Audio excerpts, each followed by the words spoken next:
All right, everyone, welcome back into another PrizePicks video.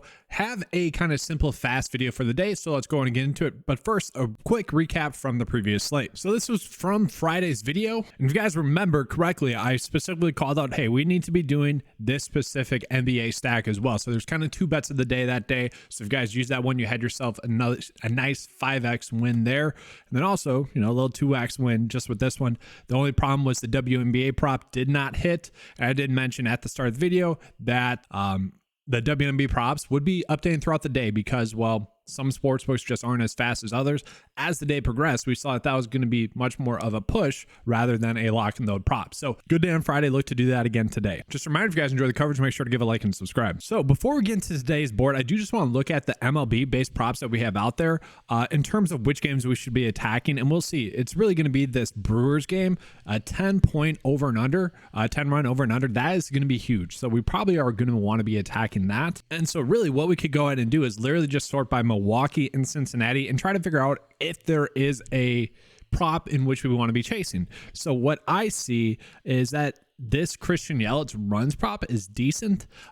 If it's going to be that high score in a game, I do think Yelich has a good chance to score. Okay, you could also do hitting fantasy score as well, maybe multiple hits based on balls. But to me, the safest one with him makes more sense to be a runs-based prop. Then from there, we're trying to figure out, are there any other props that we want to go with? Well, if Yelich is going to be scoring, maybe Brian Anderson gets him home.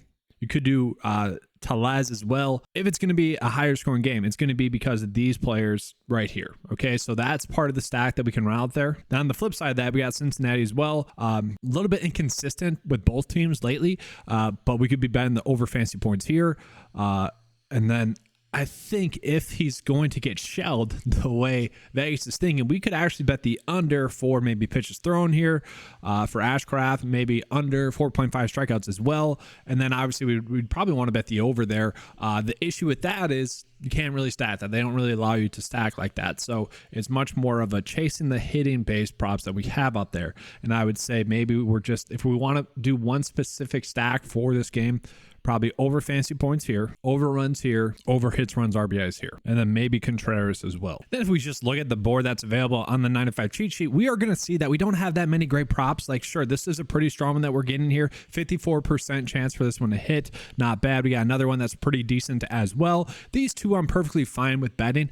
I just don't always love to do hits, runs, RBIs. We do see we have a couple of NBA props that are coming out. I'll be coming out with that video tomorrow for you guys. Jose Berrios hits allowed. You could potentially do hitter strikeouts. I don't mind these ones, but 2 strikeouts is a lot. I typically don't like to go with those ones. Now this one is not bad for Marcus for over a strikeout to get a strikeout. Okay, this is not a bad prop. Projected to get 0.95, obviously almost a full strikeout.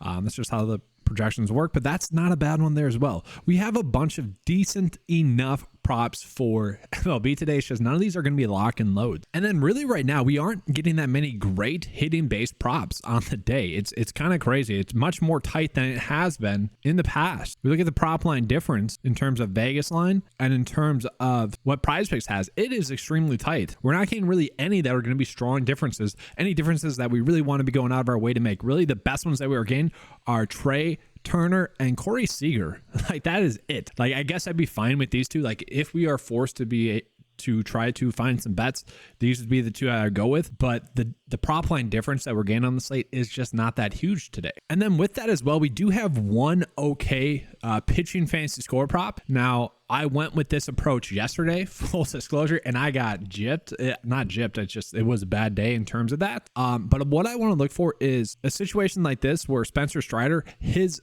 Vegas line is higher than what PrizePicks is projecting. And I think that's because he's going to be getting a win factored in there. But still, that's going to be a good looking prop for you. And then just real quickly, looking at the underdog side of things, I think that's where we're going to want to be getting our exposure to on today's slate. As we can see, we have some really strong props over there with a strong likelihood to hit. To me, that's where the best numbers are going to get. So to me, that is going to be where my bet of the day is going to be coming from. So getting into my bet of the day, what I'm looking at is with something like Underdog, my goal is to find the best 3-leg bet that we can make because there's a better payout on there. If we're playing on Underdog, and this is typically how I like to use it, is that I want to find the best 3-leg bet that's possible just because there's a better payout there. You get an extra to 6x instead of 5x. Okay.